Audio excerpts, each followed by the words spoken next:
This is a candidate Q&A. We are here at Cultivate Co-working on Lytle Street, right off the square. And Jackie Pope here is going to ask some questions that people in the audience here have written down. So let's get started. All right. Question number one, Justin. A concerned voter from Rutherford County wrote in and asked, what made you decide to run for public office? That's actually the most common question that I get. The most simple answer is I'm not real sure most days, but personally, I wanted to get involved because I don't believe we're being properly represented. Really most places in Tennessee, but definitely here in Rutherford County, most specifically in the 48th district. We have leaders, representatives that brag on and are really trump up that we're doing great as a state as far as finances go, and we have this going on, that going on, but at the end of the day, we still have one of the worst education systems in the United States. We still have 27% of our school-age children living in poverty. So I think it's time to stop arguing about issues like the bathroom bill, like whether or not to name the Bible the state book, and start focusing on some of the actual problems we have instead of making them up and then acting like we've done something. So that's why I'm running, because I want to actually address issues. Right. Okay. The next question comes from Steve, a local educator, and his statement in question is, public education for all children remains the foundation of a strong nation. What changes or improvements would you make to strengthen and support our public schools? To me, that's a great question. Thank you. To me, I think where it starts is getting the people at the top, meaning the state legislators, meaning the state senators, getting them out of the classroom and letting the teachers do what they're trained to do. If I'm elected, I'm not an educator. I'm not a school teacher. I don't have that background. So who am I to tell someone who has dedicated their life to this that here's what you're going to do, here's how we're going to do it? I think we have done a terrible job of supporting our teachers. As a matter of fact, as a state, we have done more to cripple them than we have to actually support them. So that's where it would start with me, would be that seems like the easiest and most pragmatic solution to our education problem is let's let the educators educate, and let's fund them. Let's, instead of saying here's what you're going to do, let's ask what we can do for them and then do that. Thank you. This is an anonymous voter in your district, but the question is, what are you hearing from the voters in District 48 about Insure Tennessee? It's almost overwhelmingly that is something that should have been introduced and should have been passed.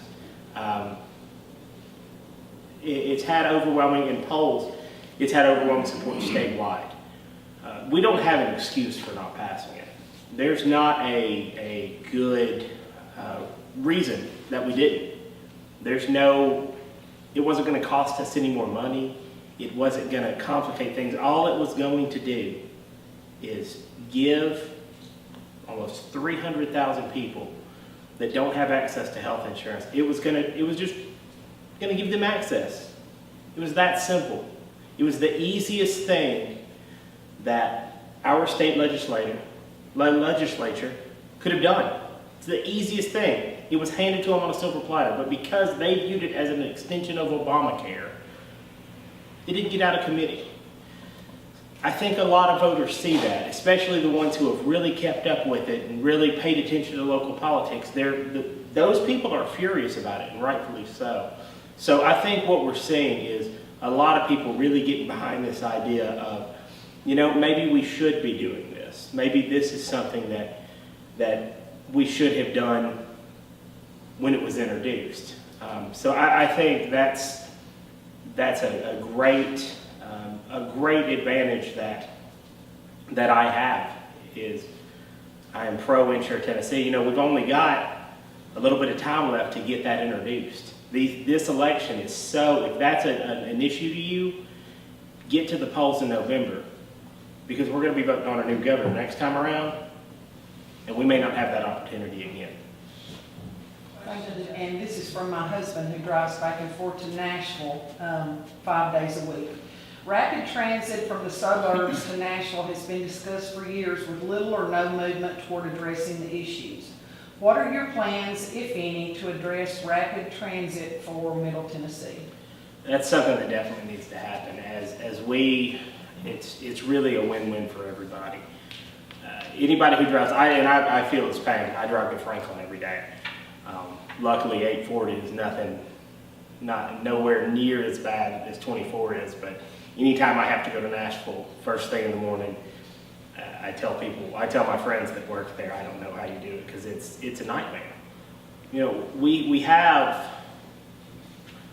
almost have a responsibility to, if we really want to address, what better way to address climate change or any other environmental issue that we're facing right now, what better way to do that than to get cars off the road? What better way to serve our commuters than to say, here, this is what it's every other major city that I've been to has a much better mass transit infrastructure than we do here in Middle Tennessee, and that's Nashville included.